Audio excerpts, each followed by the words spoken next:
Hi, I'm Mike from Hunter Technical Support Department, and today we'll be reviewing some of the causes why your valve may not be opening. So here we'll be talking about the various reasons why a valve may not operate. The first of which, you need to check, is it getting power from the controller? The controller may think it's operating in the display, but the power may not be arriving down to the valve.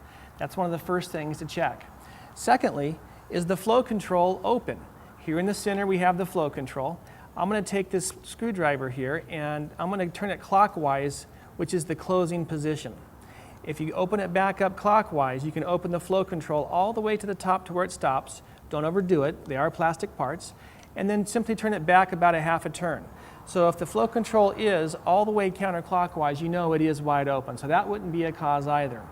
The third possible reason is, does the valve have water? Does that main line have water in it?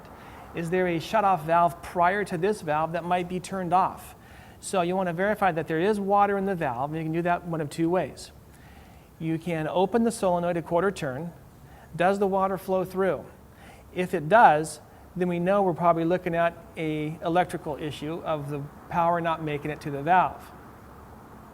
But if you turn the solenoid and you have power and the valve still does not open, you may have a clog in the exhaust port.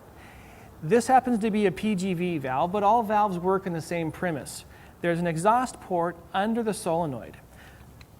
I've already loosened these screws for ease of operation, and what we're going to do is remove the bonnet.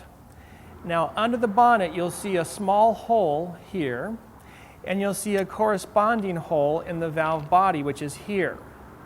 When this valve is installed, when you pull the bonnet off, you want to take a small piece of wire and you want to make sure that you're able to ream through that hole.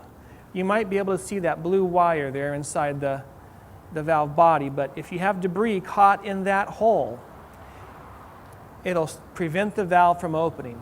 How does it do it? Well, if the solenoid raises up the plunger, that water is supposed to escape down that exhaust port to allow the valve to actuate and open.